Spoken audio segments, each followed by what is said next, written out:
Hey everybody, Timothy here for Sharp 11 Music. I just had a great conversation with Anthony from Make Weird Music. He just published his new book, Failure to Fracture, which is getting attention from people at the BBC, Guitar World Magazine, and Rolling Stone. Not too shabby.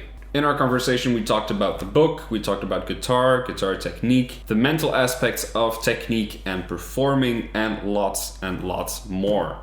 You can check out Anthony's YouTube channel over at Make Weird Music, where he also has lots of cool interviews with people like Steve Vai, Marco Miniman, Tony Levin, and many more. You can find the book over at failuretofracture.com. Enjoy the video. There is so much to talk about, really. First of all, Did you get a chance to look through the book? I read it entirely. Oh, no way. Wow, okay. Yeah, man. Well, first of all, congratulations Thank on you. getting the book out there. It's pretty monumental. And it's a beautiful book, like Thank visually you. really beautiful. It kind of makes me it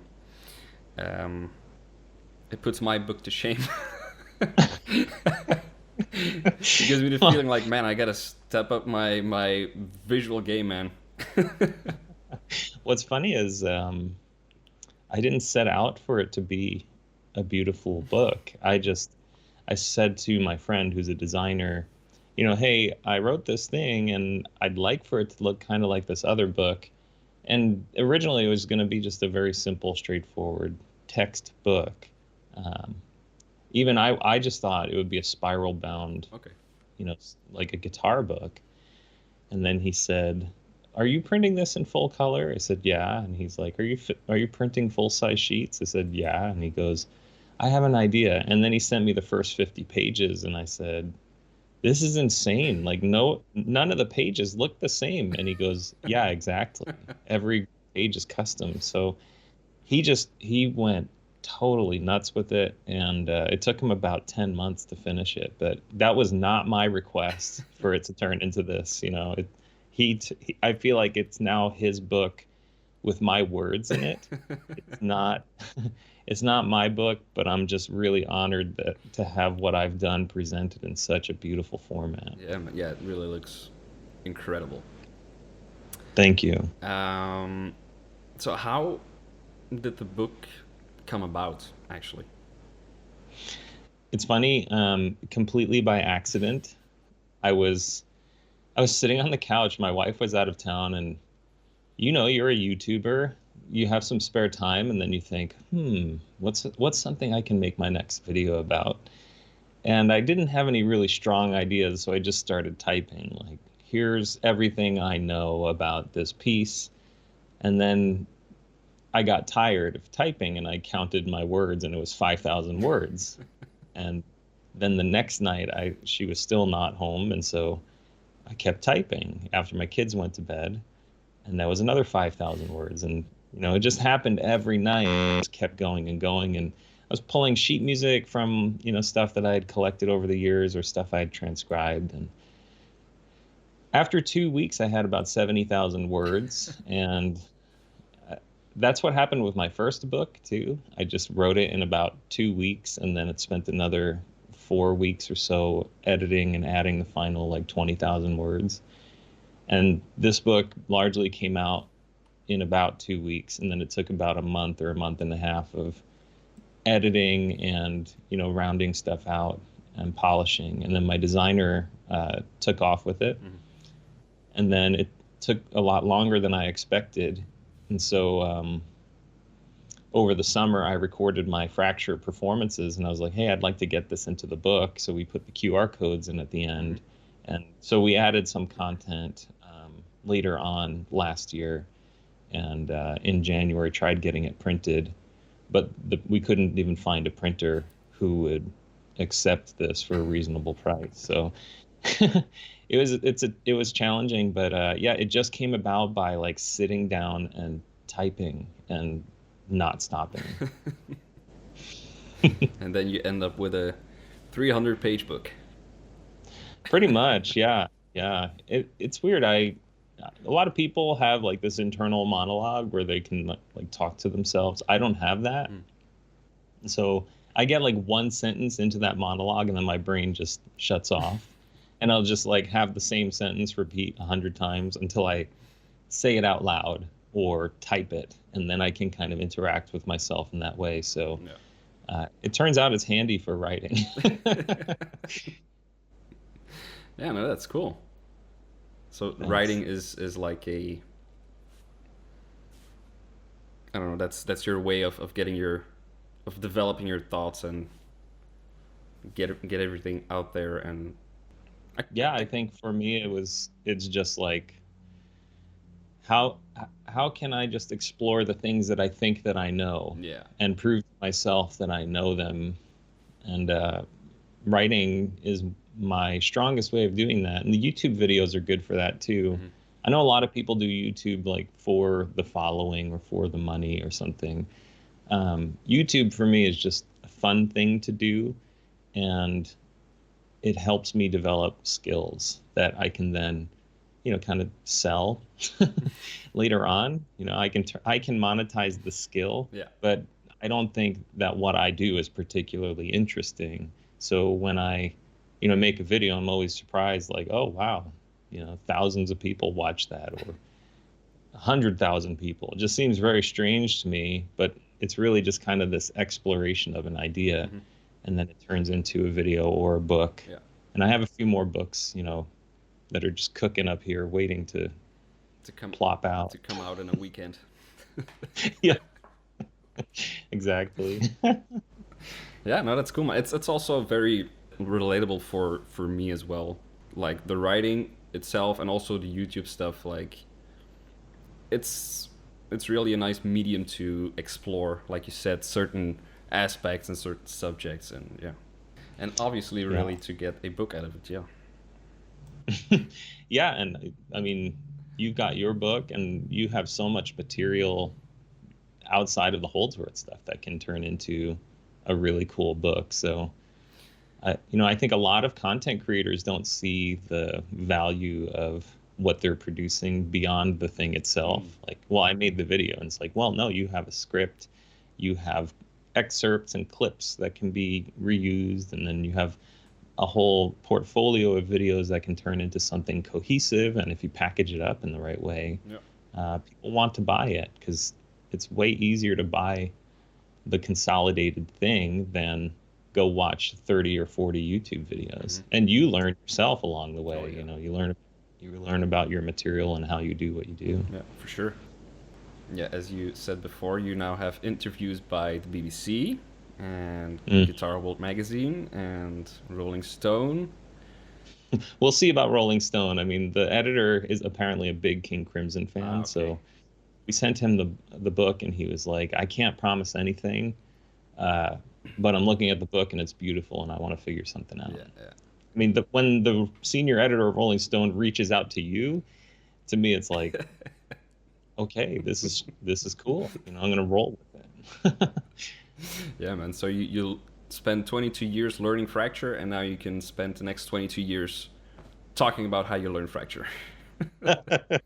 No, I have Fracture is just one of the many impossible pieces that I'm learning. I also am just slow, and I'm not that great a guitar player. Like, I watched the Fracture performance, I'm like, that could be a lot better. And I have played it a lot better, but when you're dealing with cameras and lights and audio equipment and disk storage and batteries and power, and thinking about, like, I don't know about you, when I'm playing sometimes in recording, I'm like, if I make a mistake, I just think, oh, wait for the comments. Someone's gonna say, oh, he screwed up, oh, and then it's like, it's very hard to just get your head into the space of playing when you're not there to play, you're there to film. And so it's hard, get yourself in the right mindset.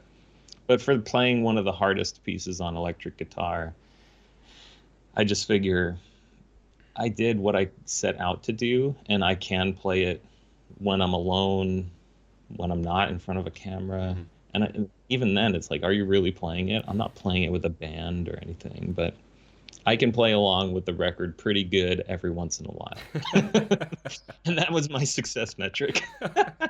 Well, you had a metric, which Yeah. you succeeded in. So the whole camera and recording thing, that's really funny because, you know, with the live stream we had, it was also like pre-recorded and then sent out, and it's so recognizable. Like it's not, you're performing sort of, Right. but not really. It's more like a recording of a performance. So, and it's a whole different. Yeah, the internal dialogue is very different. Like if it's just a live performance and you have an audience, it's like, yeah, that note wasn't the best note or whatever, or this didn't really work. Hmm. But then you have like cameras on your fingers in your face and a microphone, and it's like, oh no, that wrong note is there to stay.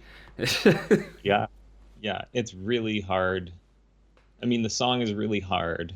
Did you try playing it at all? Did you Yes. try doing any of it? Yes. Yeah. I want to hear your thoughts, but like, it's really hard to play, but it's also incredibly difficult when you're filming yourself and there's no one behind the camera and you're like, is that red light still blinking? And I remember just being in the middle of one of the hardest parts, and then the camera battery starts, the little screen on my camera is like battery low, and I'm like, oh my goodness, this is driving me crazy. I'm trying to do this and trying not to screw up. So anyway, yeah, tell me what you thought about Fracture. Like, what was your experience in giving it a shot? Well, it's like the pinnacle in alternate picking. Well, yeah, the level of Like virtuosity. yeah, just the like the ultimate level of alternate picking. Like if you want to measure your right hand or whatever hand is your picking hand, if you want to measure your ability and your level, that's, be my guest. Go nuts with that. But Right, right. Yeah. how long were you already playing guitar before you started with Fracture? Probably, well, I started in like the middle of 1995. Um, as you read in the book, when I heard Steve Vai's Juice on the radio, I was like, oh my goodness. I don't know what this is, but this is what I want to do with my life. And so I started, it probably was about 3 years. And I really got into the guitar. I mean, 6 hours a day minimum practice, probably 320 days a year. Um, some days, 12 hours, 14 hours. I nonstop. That's all I did. And people who have known me a long time, they know me with my red Ibanez guitar. I carried it everywhere. That's who I was. It was a reflection of myself. And I even carried around the Ibanez catalogs like in my backpack, just so when I couldn't play guitar, I was looking at the guitars. And I got really good for my age, but Fracture became. My father knew it was difficult, and he said, "Here, you're good at this Vi stuff and Satriani and whatever. Try this. Try Fracture." And he said, when you can play Fracture, then you can talk to me. And it was this kind of silly challenge, but it just was so hard. And I write in the book that it's like a Chinese finger trap, where the harder you try and the more you practice, the worse it gets. No song I had approached was like that. And I was playing like Steve Howe, Yes, from Yes, that song Clap, the Chet Atkins kind of acoustic thing. I was playing Tender Surrender by Steve Vai. I was playing all of like Dream Theater's Images and Words. Like I could play all that stuff note for note. And then I get to this thing that's, 125 beats per minute, 16th notes. And it's like, what? Why doesn't this work? What I know how to do does not apply. Why is that? And it turns out it takes a whole different way of approaching the guitar to, at least for me, to be able to play it. And everyone I've spoken to who can play it takes 12, 15, or even 30 years, to be able to get the piece feeling good. So it's not unsubstantiated. And then there's the guys on YouTube who are like, oh yeah, I can play it. And then, you know, they send you their video and it's like, all right, well, you can play 4 measures and then your hands fall apart. And that's not impressive. But they think, because they can't hear what they're actually doing, they don't pay attention, they don't have the ears to hear it. I know you do, because I've seen you play. And it takes a certain level of playing, you know, expertise, to know that you sound good and know that you sound bad. And there's a lot of players out there who just don't know when they sound bad. So even the people who hear my video, they're like, that was flawless. I'm like, dude, I can name 250 flaws in that video. But thank you. That's another part of it. It's like, it's 3 minutes long. So it's not only the technique itself, it's also the stamina to keep at it and get it to a nice end. But like, I was introduced to this piece through you, so I've been playing for 20 years now. But I've had my own, well, I didn't have my challenges with Fracture itself, but like the string crossing, string skipping, the inside the string picking, the 120 BPM, all of those roadblocks have come my way in all of these years, and I've tackled them in my own way. So I'm sort of approaching it from a very, or kind of a different angle, because I have, like, in comparison to you, I have 17 years more of baggage to throw at it. So well, that was me too. 17 years was when I was playing 17 years, and then I went to the course and learned what I was doing wrong. So yeah, I get it. I mean, if you're not setting out to play Fracture, it may not make sense, but yeah, I get the 17 years of unlearning. It's tough. Yeah, man. yeah, but like at 3 years, when I think back, like when I was playing guitar for 3 years and I would have been presented with this, I probably would have had the same, like, life-altering process.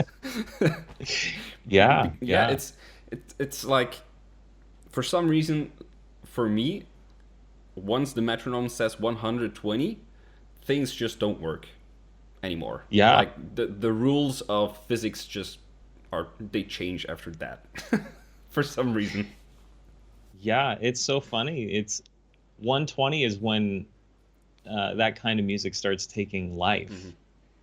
And under 120, it's like, okay, it's basically practice, or it sounds too slow or something. But once you hit that 120 mark, you can feel every beat per minute after that. Yeah. It's like here in Arizona, the Arizona heat gets very intense. And in the summer, we have days that are 40 degrees Celsius or higher. And so you feel every degree, you know. That's how it is with Fracture. Like, playing it at 120 is a whole other experience than playing it at 125. Yeah. And then Fractured, you know, the sequel song, it's at like 138. And thankfully there's not as much like string skipping, because in Fracture you're doing almost 11 string changes a second, you know, with your right hand for 3 minutes. But you feel like the difference between 120, 125, 128, 130, like 135, 140 is just like impossible. But there are days when you can pull it off. So it's really interesting, you know, when you get into this type of playing. I totally agree. 120 that's the bare minimum. It doesn't sound like music before 120. Yeah.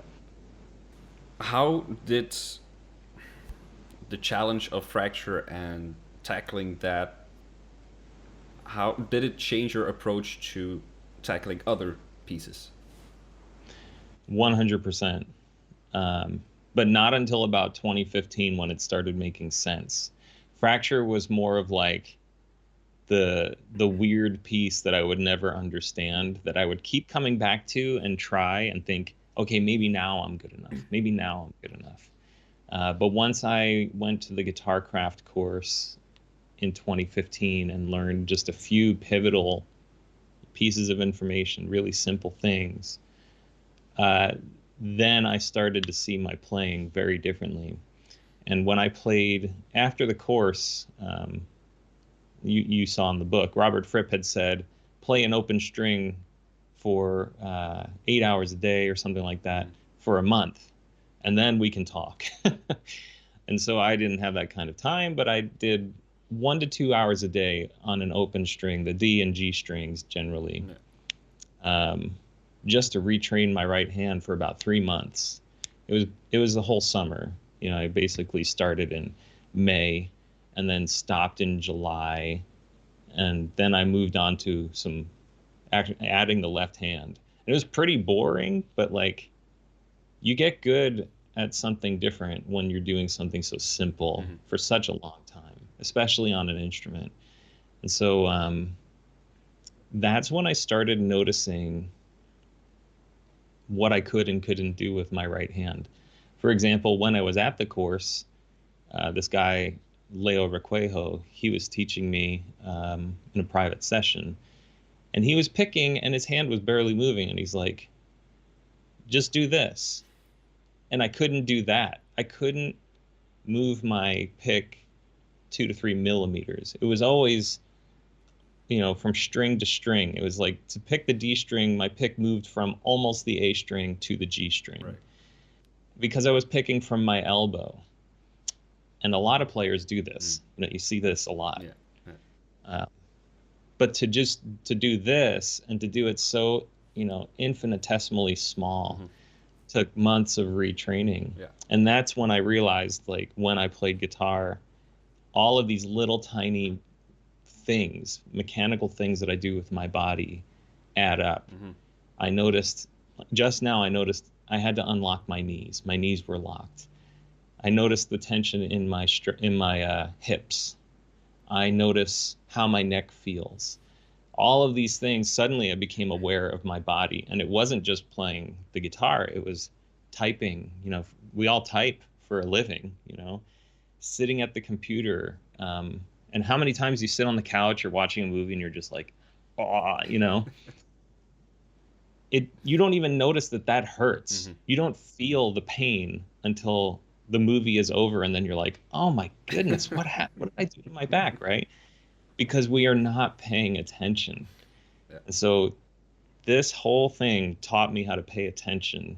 And even when I'm having a simple conversation face to face, I'm noticing my posture, I'm noticing how I'm looking at the person, I'm noticing the muscles in my face. So I feel way changed after going through this. So the smallest things, from, you know, hitting a button, why did I hit the button that way, to moving a pick, to eye contact, to how I'm breathing, to how I'm sitting, everything. It's all different. I have a new lens to look through the physicality of life. Yeah, because you were also taught like Alexander technique. At the course, you had people training you in that technique. Yeah, it's funny. Like, you would see people just sitting and standing. Like, I'll show you. They would just do this.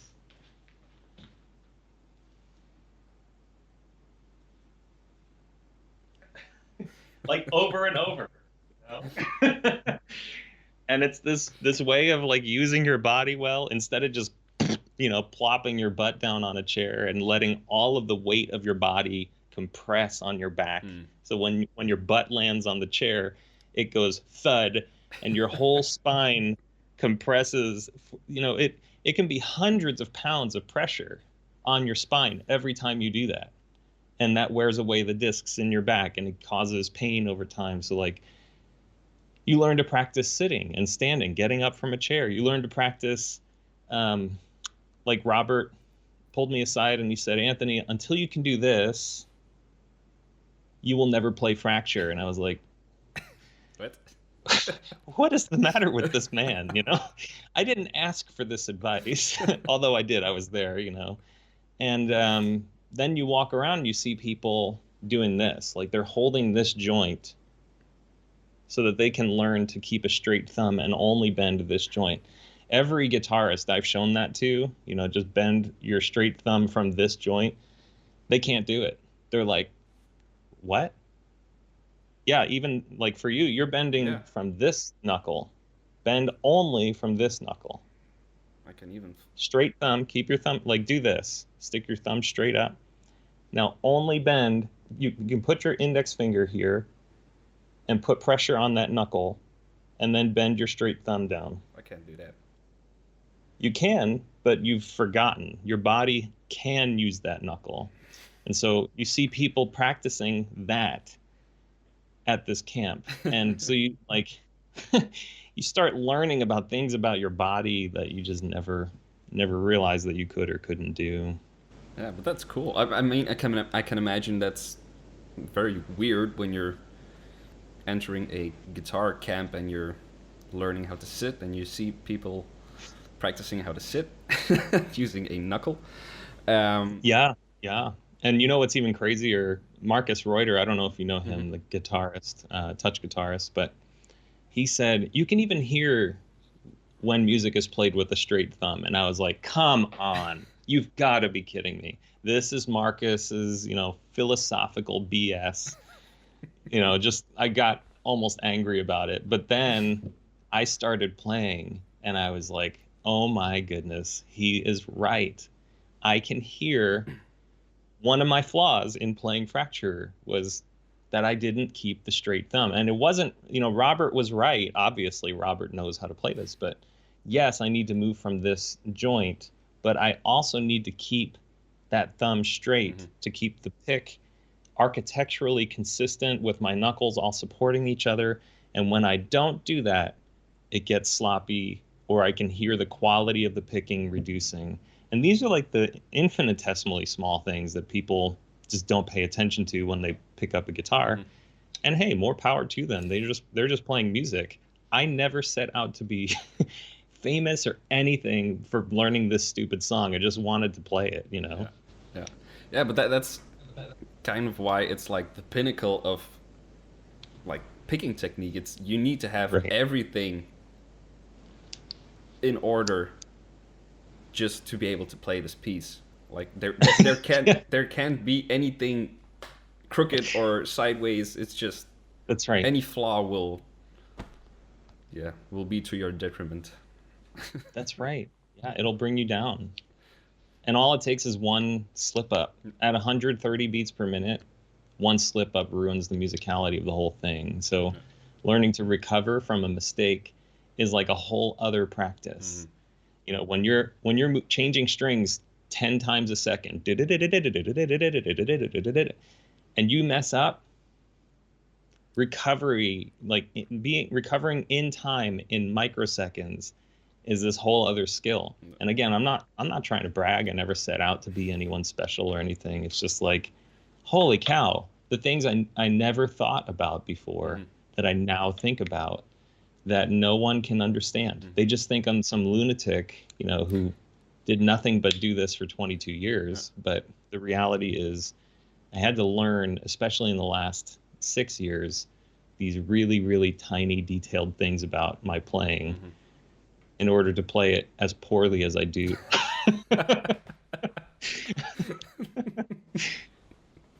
It kind of reminds me of, that's maybe like a weakness of guitar playing. I don't know, like through Jorge, like the other guy at the channel, he's a saxophone player, so some of the saxophone technical stuff sort of rubs off, but they need to like adjust their jaws, their mouth, and the tension on the lips and whatever, just to keep things in tune. So they have to be extremely aware of all of those things and your breath. And we can get away with much less.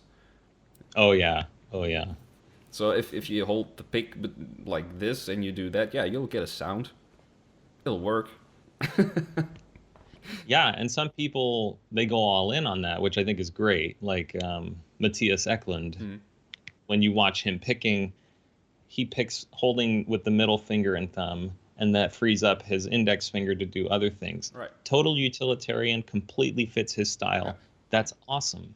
He is not trying to be Robert Fripp. I'm not trying to be Robert Fripp either.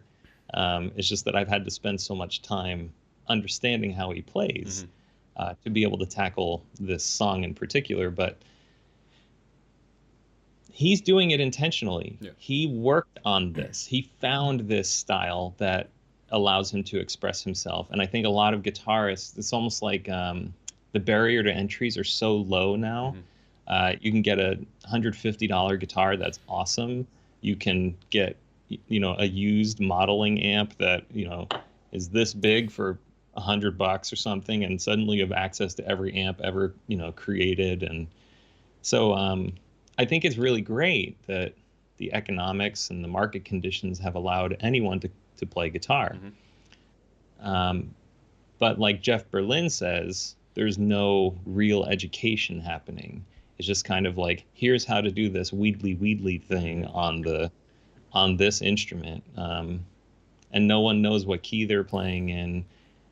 And I see my own children. I have a piano in here, and they'll practice piano, and they'll be playing in the key of G, and they keep hitting that F, and I'm like, you're not in the key of C. There's one black, see the accidental in the key signature? Like, they're just there to put their fingers on the keyboard and to do that.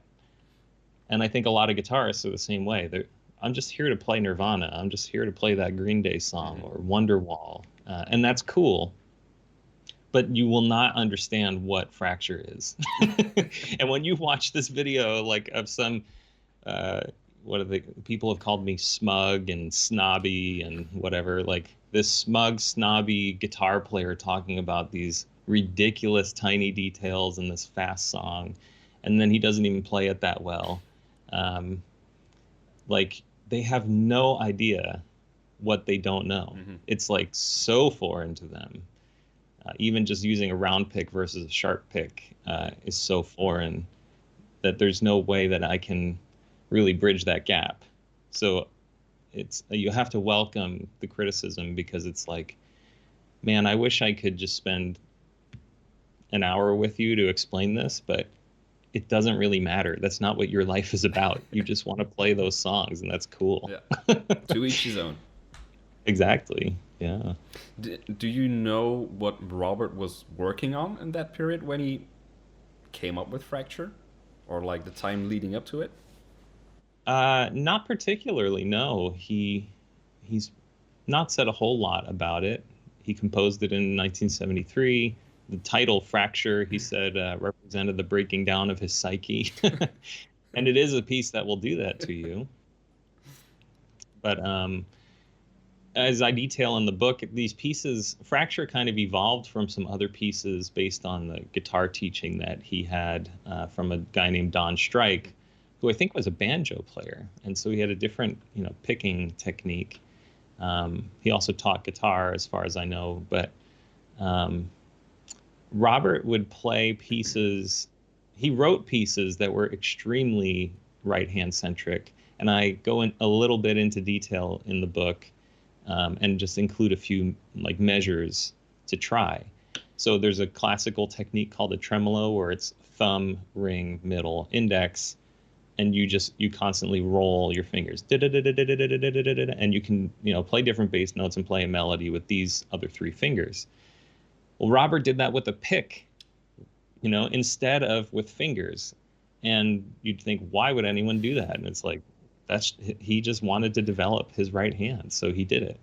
He has another song called Suite Number 1, where the first movement is entirely 16th note alternate picking, and it's fun and challenging. But the third movement is just absolutely brutal, and it's constant string skipping. So you can see, like, in the late 1960s, he was working on these right hand techniques, and you'll hear them on he'll do little snippets here and there, like on the album Lizard.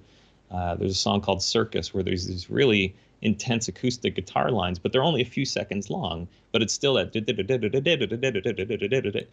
And he continued to evolve this playing even beyond Fracture. Like if you listen to Elephant Talk, where he's going, it's really fast, and he's just like, if you watch videos of him, he's just kind of smiling and playing, like, and it's like, yeah, no big deal, it's a walk in the park. And then I challenge any guitar player to watch that video and then play what he's playing. They don't realize this guy is a master at the right hand, and even his left hand, he's doing some very complex things, but it became a natural evolution of his playing. And we all have natural evolution of our own playing, but his is like this really extreme picking kind of thing. It's just not what normal guitarists are after. No. Right. You should be after that sweet tone, man. Get that tone. Oh, that's important too. Yeah, but like, just like Fracture, it is not the holy grail of anything. The tone is not. No. Is not the end. But that also reminds me of like the pick, like again the awareness of everything, like the pick angle and how it hits the string and how that will affect the sound and all of that stuff. Is just awareness to the extreme, basically. It is extreme awareness. You're right. That's a good way of putting it. Yeah, and in the book, it's funny, I go into what I would consider just normal detail, but I've had friends and family tell me, "Are you kidding me? Like, this is too much pick, but this is not enough?" Like, well, yeah. But to me, it's like, well, to do this really fast, yeah, you need the right amount of grip and you need the right amount of pick sticking out. And even I've looked at my diagrams and I'm like, I can barely tell the difference, but there is a difference. And if it doesn't look just like that, then it's not right. Yeah. And I don't mean right like ultimately correct, canonically correct. I mean, just, you're not going to be able to do 10 string changes per second unless you're holding the pick like that. Yeah. I like to think about those things like in like mechanical terms, like the physics of it. Like there's an optimal way to perform this, to execute this thing. All of the technique stuff, it's like, yeah, if your pick is going all across your guitar just to hit one string, then you're kind of expending too much energy just than what you really need, and then it's gonna be right. It's gonna have a consequence on your execution. So right, and can you exploit that consequence? Like Stevie Ray Vaughan, you listen to him playing every string or every pick stroke has a rake of dead strings. Yes. So he's raking all these other strings and he gets that awesome sound. But you can't do that in, when you're playing the solo from Images and Words. Like, you can't do this. Like, you have to be very precise. That's why Petrucci uses the tiny jazz 3 sharp pick, and you watch his picking technique, and it's very intentional. Yeah, one thing doesn't apply everywhere. No, sorry, go ahead. That's another thing. Like, if you want to have that Stevie Ray Vaughan sound, you'll have to do that instead of this, because you won't get that result. It's basically just cause and effect. Exactly, but some people don't realize the cause or the effect. They're just like, well, I happened to play that note. But I've taught enough guitar players to know that they're playing all these other notes that they don't realize. Or they'll say, how come every time I do an upstroke, I hear the next string? What's the deal with that? And it's like, well, let me show you what you're doing. And even when you show them, they're like, I still don't see it, because we as humans, we can't see what we don't want to see or don't have the acumen to see yet. Yeah, that's, I guess, part of the development. Until you get so far into the weeds, then you start to notice that stuff, and it's like, man, I didn't see this for 10 years? Or whatever. Right. Yeah, yeah, absolutely. Or you don't realize, like, when you're practicing, you might be hunching over the guitar, or and Steve Vai told me he had to have back surgery because of how poorly he sat when he, practiced all those years. Right. And even I realized maybe in 2016, 20 years after I started playing, when I was laying down in bed practicing, like if I would try fracture, it didn't work. And then I sit up and it works. And it's like, oh my goodness, gravity. Like gravity makes the difference, right? Like when you're doing this, like you can't do that laying down. You need gravity to exploit, to play that kind of thing. So it's not a piece you can play laying down or sitting back, or leaning forward. The guitar actually needs to be vertical within a few degrees, or else you're screwed, Yeah. You're fighting gravity. And like you said, all of these conditions need to be just right. So even the angle of the guitar, not just the angle up and down like for your left hand, but the angle, the sheer angle at which you can see it. If you're looking down and the strings look flat or whatever, like you need to learn what that right angle is for you to get the most out of the gravity. Because when you're hitting 4 notes, 16th notes in a quarter of a second or something, you exploit gravity on the way up to get that 4th, 16th note clean in the style that Robert plays. Right. So I talk about that being like the flick. So basically, I've watched Robert in very, very slow motion, and he picks this way out, and then up, like back out away from the guitar, and then he flicks the pick away, and then hits the 3rd note, and then on the way back drags the pick in such a way that he hits that 4th, 16th note.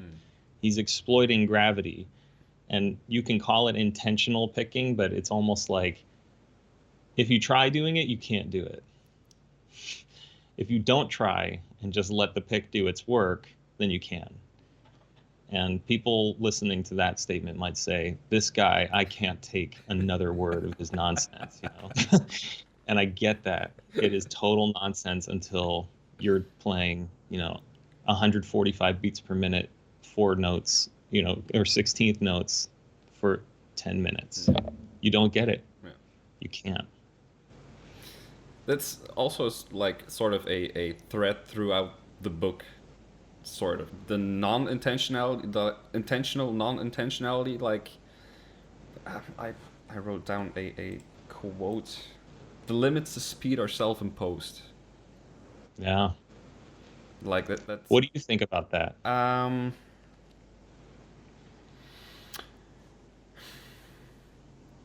That's it. For me, it's like a wormhole thing.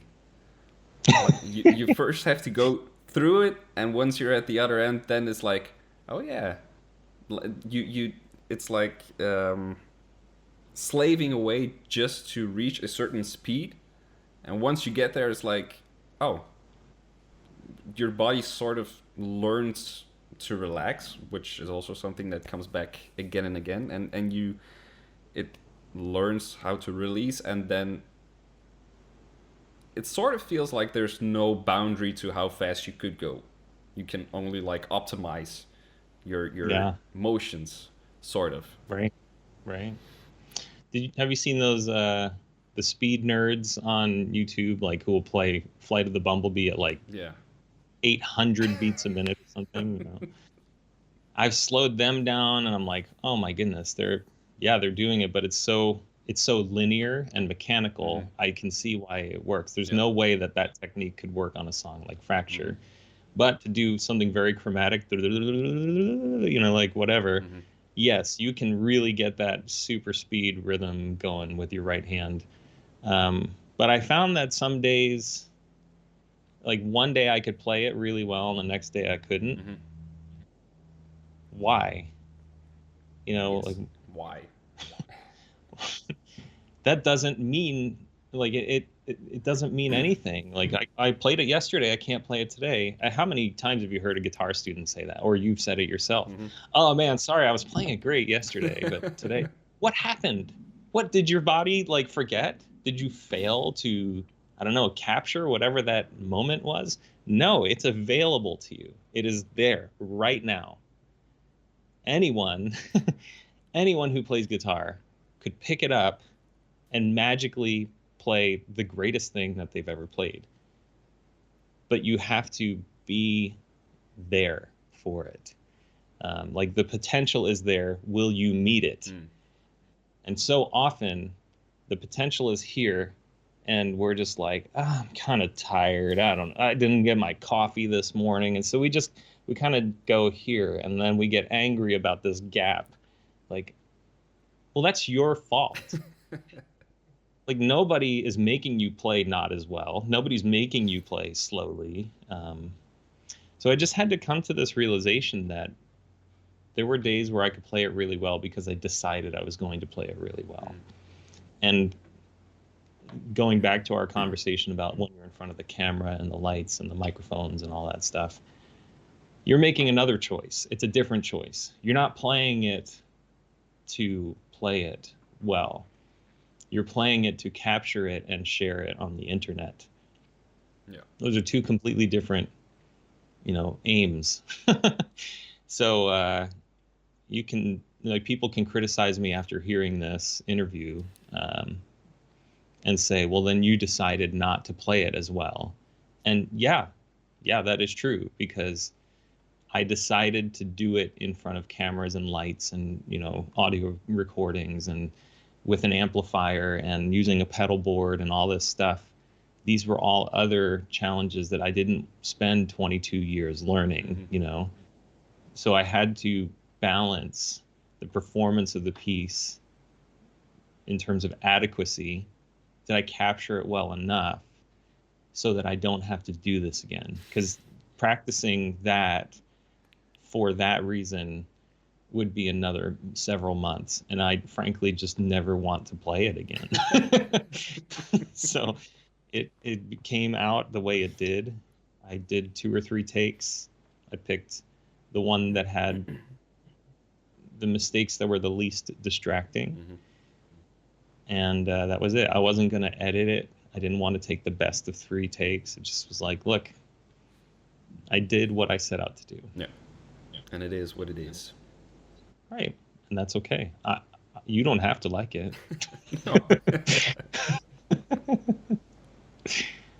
Yeah, that's if you add all that stuff, it's like your bandwidth just you have a limited bandwidth, and now it gets divided into, oh, my pedal board, oh, the camera, oh, my switch, or whatever.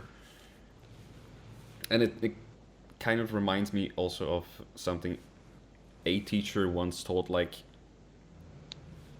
if you're practicing, you obviously it's different from when you're performing, but when you're performing, you're basically playing at 90% of your abilities. Or this was more in terms of improvising and stuff like that. So whatever you would want to play, do it what you can do 90%, because at 100% you're not guaranteed it's gonna work or it's gonna come out like you want. So in reality, Robert's 100% is probably higher than what you see on his performances. Oh yeah. I've seen Robert play up close and personal, just alone, noodling, and it's kind of like he's a master. I lived with Steve Vai. I watched him, up close. There's no one else, on the property, and just him. He's got his backing track playing, and he's just jamming and riffing, and he becomes one with the guitar. And it's so clear when he picks up the instrument, it is not a guitarist playing the guitar. It is an artist, using this instrument for expression. And if you listen to how Steve plays now, he's got these really incredible effects and he does all these crazy things. And it's like, this is his 40 years or 50 years of development. And now no one sounds like him. No. People try, but no one sounds like him. Just like with Holdsworth, and you've studied him to a great extent, he just doesn't do what other guitarists do. And there are just these guitarists who are masters, and they're masters because they have gone all in on themselves. Mm-hmm. And we talk about, speed is a choice, but in the book, I think I also put a quote I like, that performance is a side effect of effortlessness. And when you're genuinely being yourself, there's no effort. You don't have to try to be yourself. If you're trying, then you're not expressing who you are. So these guys are doing this stuff naturally that we aspire to, but then it's like, we try it. Why doesn't it work? Or why do I have to compromise what I do? Well, it's because you're not that person. Yeah. And it just comes naturally for them. So that's another thing that I've learned through this process. I will never play Fracture the way Robert does, because the dude is a beast. He is such a beast. So yeah, people don't realize that, but dude is a beast. Yeah. Did you ever read Effortless Mastery? No, I've never heard of that. That's a book by Kenny Werner, a piano player.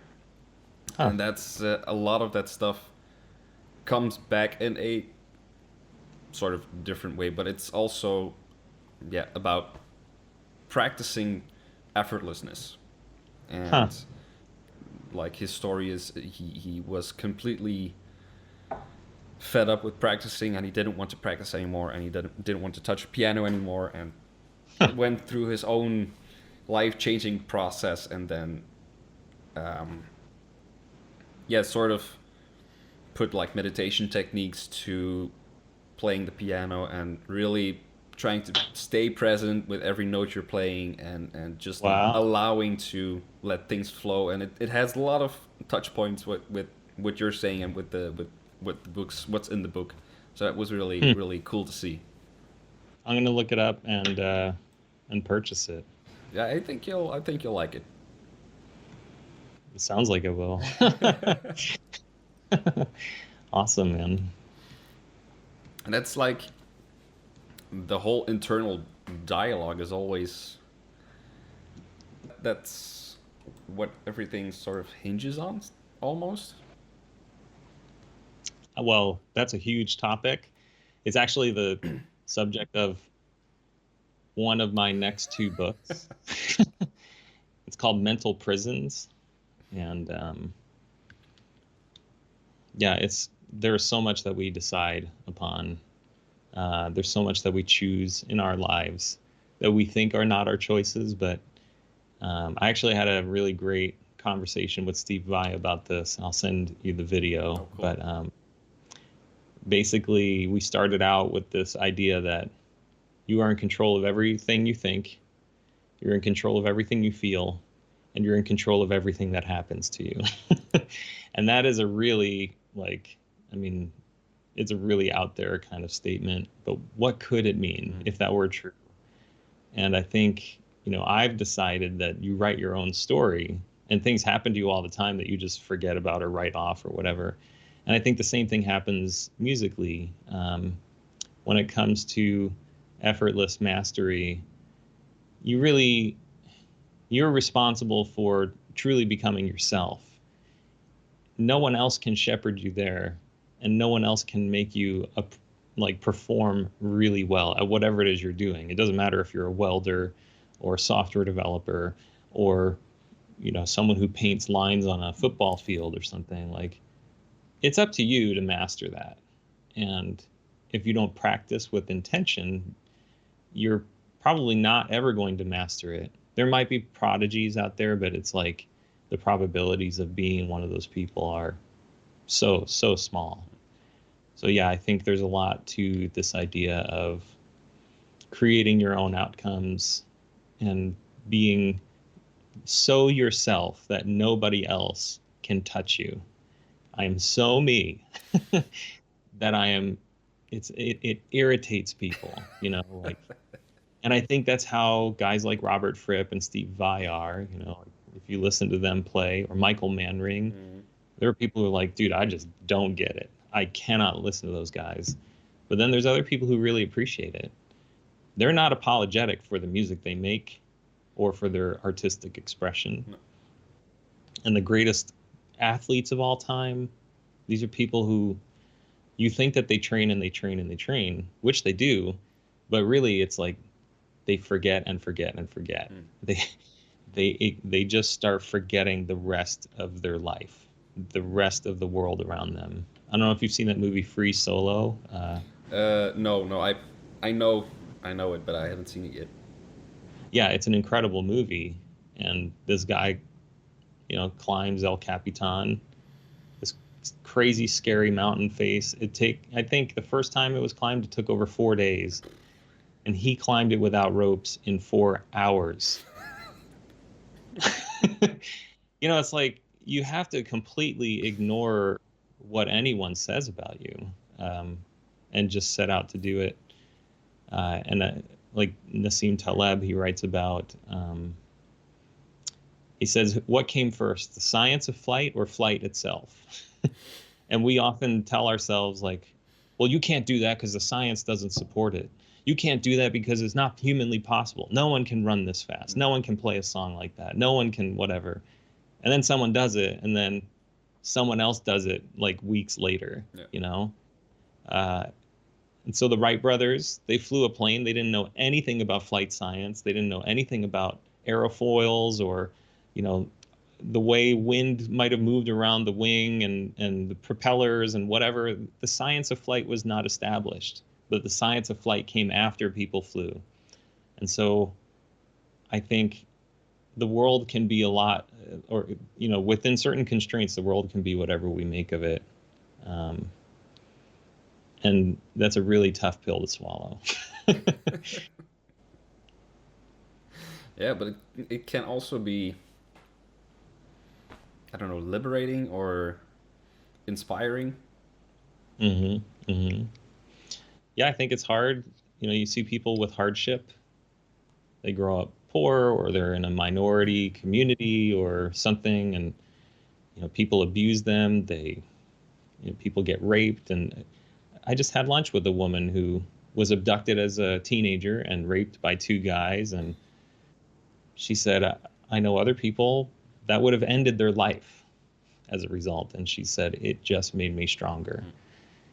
And it made me realize, like, I have so much more to live for.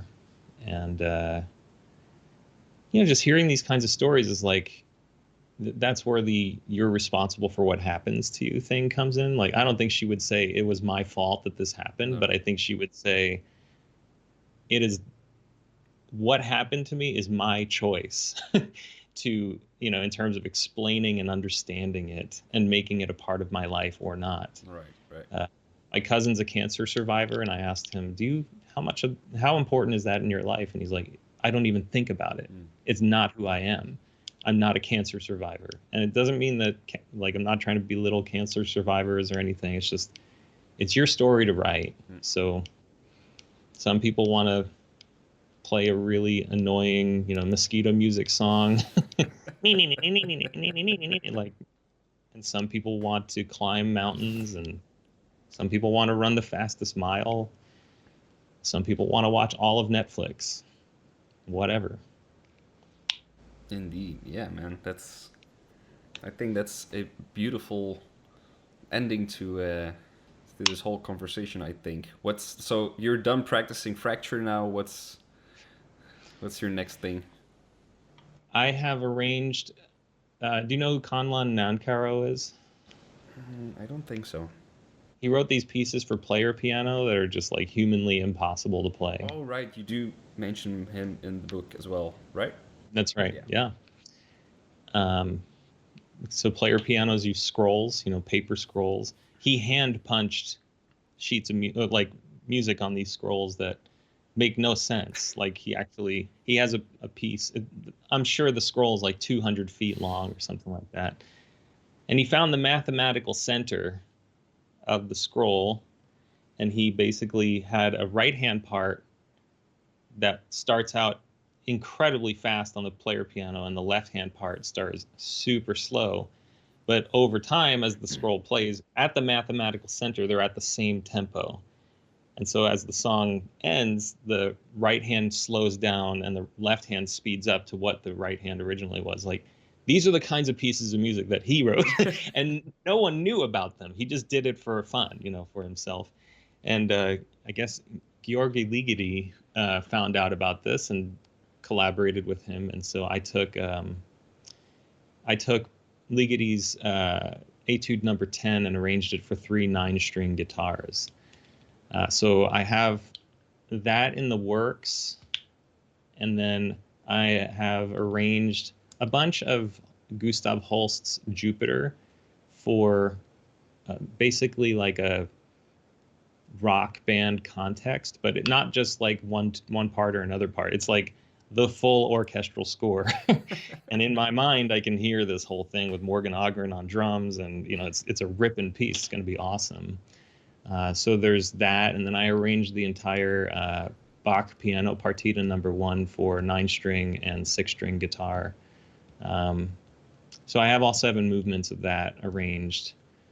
These are just like things that I plan on eventually releasing at some point, and maybe I'll say it took me 10 years to play the whatever, exploit that stupid algorithm thing. But plenty of other impossible pieces of music that don't fit the guitar that I think will just be fun. Yeah, man, that sounds super awesome.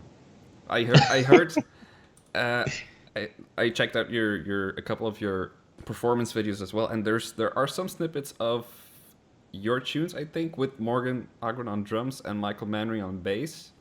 Yeah, those are your tunes, right? Mm-hmm. It sounds really cool, man. Thank you. Yeah, I have a few tracks out publicly. One's called 3-Legged Dog, which is just a shred festival. And then I have another piece called Pune, which is named after a city in India. And that's a really cool piece. And then I'm working on one called Harnch. Michael has recorded his bass part. It's going to have Gretchen Menn on guitar and Nora Germain on violin and Morgan on drums, and possibly Mike Keneally on piano. We'll see if I have the budget. And then I just have enough material for a whole album. So now that I quit my job, I'm hoping to have more time to work on music, and I'd like to release an album next year. So all original. I've got Bach pieces, I've got my original compositions, and a few other surprises. All right, man. Cool. Thanks so much for listening. I talked a lot, but I appreciate that's why we're being here, a good man. listener. All right. It was super cool. Where can people get the book? Oh yeah. Yeah, that thing. So the book is called Failure to Fracture, and you can just go to failuretofracture.com and order it. If you order it through that website, you get this really beautiful, shiny paper edition. Really, like you can literally feel the sheet music. Like there's so much. The black ink on this book is beautifully printed, and you can actually feel the text on the page. It's wild. And the artwork, it's just such a colorful book. So I feel like, yes, it's very expensive, but it's a handmade book. It's a collector's item. It's kind of a capstone special project. It's not a normal book, as you've seen. So yeah, I think it's $100 for the book. It will be available on Amazon in a print-on-demand edition, which I also have here. And it's thicker. The paper isn't glossy, but it's still a very beautiful product. So it's a little cheaper, and you can probably get free shipping. Okay. So save yourself some money. And then one last thing. I did work on this book as well last year. So we're working on making making it more available. It's sold out right now, but this is the entire transcriptions of the 3 King Crimson albums: Beat, 3 of a Perfect Pair, and Discipline. So I was a proofreader on this, and we have more projects underway. Every instrument notated, transcribed, not just the original recordings from the album, but including live, notable live takes and that kind of thing, right. incorporated into the sheet music. So yeah, keep your eyes on that if you're a King Crimson fan. So I'm working on that stuff too. All right, sweet, man. And you have your own YouTube channel? Yep, it's called Make Weird Music, just like this shirt. Yes. Make Weird Music. And yeah, we have a whole variety of content, a lot of interviews, some educational stuff, but mostly just blabbing about music. Not nearly as sophisticated and cool as your channel, like performances and stuff. But yeah, it's more like talking about music. I know people make fun of that, but there's a lot of cool stuff. We do host concerts, we do have live performance stuff, and we do have a lot of musical content as well as people blabbing. All right, man. Very cool. Thanks a lot. Thanks so much for being here, for your time, and for sharing all of your experiences. And hopefully we'll meet again on the next chat. Yeah, we'll meet in person, hopefully, in the next year. Hopefully. All right, dude. Thanks so much. Really appreciate it. Sure thing, man.